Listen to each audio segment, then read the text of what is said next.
What is going on, guys? Welcome back to the commentary. We had somebody ask me, what are my most missed features of Madden? So I sat down and I compiled my list, and I'll give you the reasons why.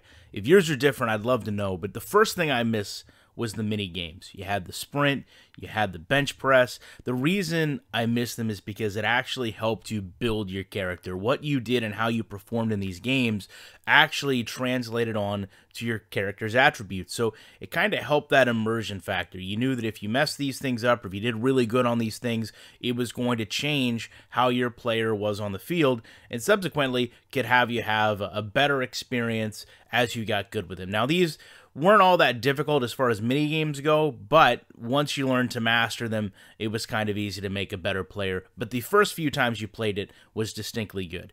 The other thing I miss, Tony Bruno's radio show. Now, this actually takes one of the most stale, repetitive aspects of Madden as far as franchise, and even though, yes, they were pre-recorded clips, and sure, if we go back and play it today, it's probably not as great as we once thought it was, but this really helped break up the monotony of connected franchise. When you were going through your roster, your lineup, all those things, signing free agents, you had this in the backdrop to kind of keep you intrigued, keep you in line, and also make you feel like there was an actual league back behind this that was living and breathing as you did your tasks. It actually made it seem like something you wanted to do, something you wanted to listen to, and I really wish they would bring something like this back. The last thing I don't think anybody's going to have an argument with, it was create a play. Not just create a play, but you could go through and modify formations, personnel groups, all these things. And I think that, more than anything else, gave Madden personality.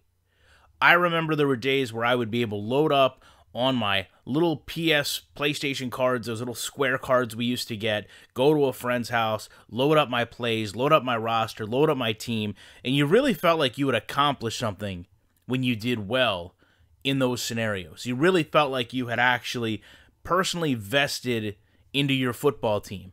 And I think all these things, in a way, boil back down to that personal investment and that immersion. And I feel like that's one of the biggest things that Madden has been missing as of late. You can turn Madden on and you can turn Madden off very quickly and not feel any of the attachment to your team or your players or whatever you're trying to do in the game, because it just seems such like a structured process you have to follow. You have to do this, this, this, that. It's almost like it's laid out as tasks. And when you lay things out as tasks, it almost feels like busy work. I feel like when you go through Ultimate Team and they give you all these, throw for 1,000 yards, run for 500 yards, kick 10 field goals, I feel like I'm just doing busy work. I'm not doing something because I want to do it and I enjoy the game. I'm just completing tasks, and that's not what video games should be. Video games should be about me personally connecting, personally being involved, and personally feeling interested in what I'm doing in the game. Removing yourself from your real life situation to be as if you are a football GM or you are running a football team. And that, I think, is one of the biggest things Madden's lacking. And this is 3 of the things that Madden used to have, in my opinion, that helped you regain all that personal interest and immersion. I'd love to know what you guys think about this. I appreciate you checking it out, and you know that I'll be back in the week with more commentary.